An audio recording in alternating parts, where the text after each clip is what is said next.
छत्तीसगढ़ की राजधानी रायपुर लोकसभा सीट पर देखा जाए तो 3 महीने से ऑटो रिक्शे में अपना पोस्टर बैनर लगाकर लगातार जनता के बीच में जनसंपर्क कर रहे थे शंकर लाल साहू, जो कि वो लगातार मांग कर रहे थे कि कांग्रेस पार्टी से उनको टिकट मिलेगा। लेकिन इस समय का टिकट का बंटवारा हो चुका है, यानी कांग्रेस पार्टी ने टिकट वितरण कर दिया। यहाँ पर विकास उपाध्याय को उम्मीदवार बनाया है। हमारे साथ शंकर लाल साहू हैं, हम उनसे बात करते हैं कि आखिर अब टिकट, जिस तरह से टिकट का बंटवारा हो चुका है, उसके बाद अब शंकर लाल साहू क्या सोचते हैं, क्या करेंगे। शंकर लाल साहू जी, आपने 3 महीनों से लगातार मेहनत कर रहे हैं, लेकिन अभी अब आपको टिकट नहीं मिला, आपका अगला कदम क्या होगा?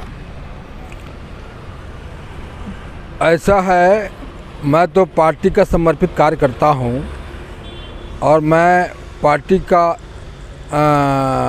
हित में ही काम करूंगा। और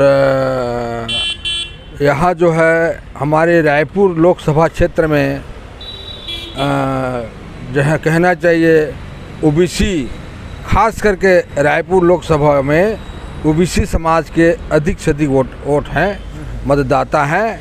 और इस परिस्थिति को देखते हुए यहाँ एक ओबीसी का ही उम्मीदवार बनाना चाहिए था, लेकिन पता नहीं हाईकमान या इस प्रदेश के नेता ने क्या सामंजस्य किया कि यहाँ से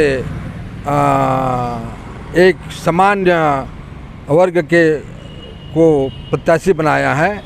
और वो जो है अभी वर्तमान विधानसभा चुनाव लड़े हैं, जहाँ पर उसको शायद 40-45 हज़ार वोट से शायद हारे हुए हैं। जी जी जी जी, है ना जी। तो ऐसी स्थिति में मुझे तो नहीं लग रहा है कि हम लोग यहाँ से हमको कुछ फ़ायदा मिलेगा कि नहीं मिलेगा। आप ये मानते हैं कि वो विकास उपाध्याय का जनाधार केवल पश्चिम विधानसभा क्षेत्र? जी हाँ, जी जी जी, क्योंकि वो उसको 3 बार पार्टी ने टिकट दिया गया था, जिसमें 1 बार वो जीता है और 2 बार हार मिली है उसको, है ना। तो मैं समझता हूँ कि कहीं न कहीं हमारी कमजोरी है, तभी उनको हार मिली है ना। और आगे अभी जब उसको प्रत्याशी बनाया है तो रायपुर लोकसभा क्षेत्र तो 9 विधानसभा में है, फैला हुआ है ना, जिसमें सबसे ज़्यादा आबादी ओबीसी की है। और यहाँ पर ओबीसी को प्रत्याशी बनाते तो एक अच्छा एक पूरे प्रदेश में एक अच्छा मैसेज जाता, क्योंकि ये छत्तीसगढ़ का एक केंद्र बिंदु है, राजधानी है, एक केंद्र बिंदु है। यहाँ सभी समाज के लोग हैं, सभी समाज के वोटर हैं, और सभी समाज के वोटर के अलावा हमारे ओबीसी समाज के ज़्यादा लोग बसे हुए हैं, चाहे वो ग्रामीण क्षेत्र में हो, शहर क्षेत्र में हो। तो मैं समझता हूँ कि ओबीसी समाज को यदि टिकट मिलता तो बिल्कुल भाजपा के लिए हम लोग चुनौती बन जाते। तो क्या आप मानते हैं कि अगर आपको टिकट मिला होता तो एक बड़ी चुनौती भाजपा के लिए रहती? बिल्कुल बिल्कुल बिल्कुल। इस बार यदि हमको टिकट मिला होता तो बिल्कुल मैं भाजपा के प्रत्याशी को दम कर देता मैं। अच्छा, चलिए, अब आपको टिकट नहीं मिला जी, अब अगला कदम क्या होगा आपका? चलो ठीक है, हमको टिकट नहीं मिला तो हमारे भाई को टिकट मिला है, हमारे कांग्रेस कार्यकर्ता को टिकट मिला है, उनको जिताने की कोशिश करेंगे। और हम थोड़ा अपने जो कार्यकर्ता है, पूरे क्षेत्र कार्यकर्ता हैं, जैसे अभनपुर से हमारे कार्यकर्ता हैं, आरंग के कार्यकर्ता हैं, बलौद बाजार के क्षेत्र कार्यकर्ता हैं, फांडापारा के, धरसीवा के, रायपुर के सभी कार्यकर्ताओं को सलाह लेकर के हम काम करेंगे। तो लेकिन जैसे कि जिस तरह से खबर आ रही है कि बहुत ज़्यादा दबाव है, क्या लगता है कि आप स्वतंत्र चुनाव लड़ सकते हैं?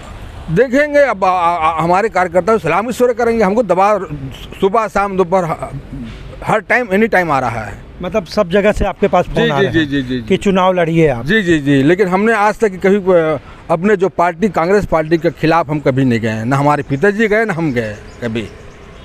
लेकिन जिस तरह से आपने लगातार 3 महीने तक मेहनत की, अब वो मेहनत जो है अब कैसे साकार होगा? अब जिस तरह से आप बता रहे हैं कि कार्यकर्ताओं का दबाव आ रहा है, तो क्या आप निर्दलीय मैदान में उतर सकते हैं?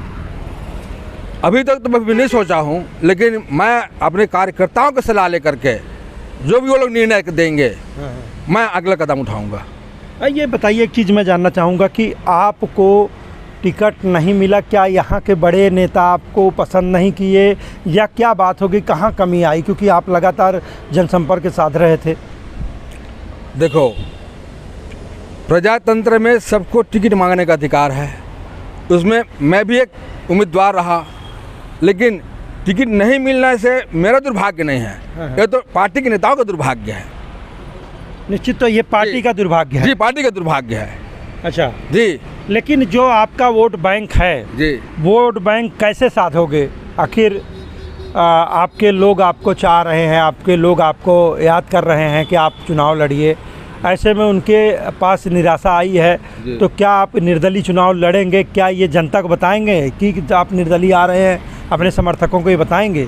3 महीने से मेरे कार्यकर्ताओं को इंतजार था कि साहू जी को टिकट मिलेगा, साहू जी को टिकट मिलेगा, हम भारी वोटों से जिताएंगे। लेकिन दुर्भाग्य है कि टिकट नहीं मिला। अब मैं चाहता हूं कि मैं मीटिंग लूँगा, सलाह लूँगा, उसके बाद मैं आगे कदम बढ़ाऊँगा। जो कार्यकर्ता चाहेगी वही होगा। आपने कहा था कि जब आप टिकट की मांगने की बात आ रही थी तो आप भूपेश बघेल, चरणदास महंत, तमाम बड़ा नेता लोगों के पास गए थे, तो ऐसा आपको इग्नोर क्यों किया गया या वहाँ से आपको लिए आगे पॉजिटिव नहीं भेजा गया, क्या कारण है? पता नहीं, ये नेता लोग जब मैं भूपेश भैया के पास जाता था तो भूपेश भैया कहते थे कि आप CLP के पास चले जाओ, दीपक बैस के पास चले जाओ, माननीय दीपक बैस के पास चले जाओ। और दीपक बैस के पास जाता था या महंत जी के पास जाता था, बोलता है भूपेश बैस के चले जाओ। पता नहीं ये लोग ऐसा हमसे क्यों आँख मिचौली खिला, पता नहीं है, समझ में नहीं आ रहा। आपको तो रामायण का सुपुर्खा बना दिया। अब उसको क्या कह सकते हैं भाई, ये लोग बड़े नेता हैं, हमारे पार्टी के नेता हैं, हमारे नेता हैं, है ना, ये लोग जो भी कहें सब सर्वमान्य हैं, क्या कर सकते हैं? क्या लगता है ये कोई साजिश तो नहीं है, भारतीय जनता पार्टी को जिताने की साजिश तो नहीं है कांग्रेस की? अब ये तो मैं नहीं कह सकता, इसमें क्या साजिश है, क्या सत्य है, क्या असत्य है, मैं एक छोटा सा कार्य करता हूँ। जैसा कि आपने बताया कि जो प्रत्याशी मैदान में है उसका एक विधानसभा क्षेत्र में जनाधार है, केवल पश्चिम विधानसभा क्षेत्र में। अब उसको लगभग 9 विधानसभाएं हैं, तो 9 विधानसभाओं में जनाधार कैसे बढ़ेगा?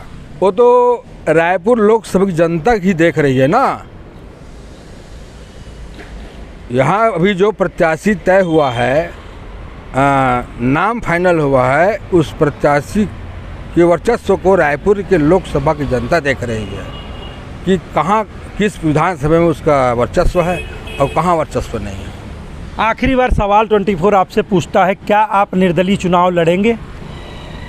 अभी मैं कुछ नहीं कह सकता, मैं कार्यकर्ताओं से सलाह मशवरा करके ही आगे कदम बढ़ाऊंगा। मैं ये थे शंकर लाल साहू। इन्होंने साफ तौर पे कहा कि जिस तरह से मैं लगातार 3 महीने तक जनसंपर्क साधता रहा, लोगों के बीच जाता रहा, तो ये माना जा रहा है कि ये इनका साफ तौर पे कहना है कि लोगों का एक दबाव है, कार्यकर्ताओं का दबाव है कि आप चुनाव लड़िए।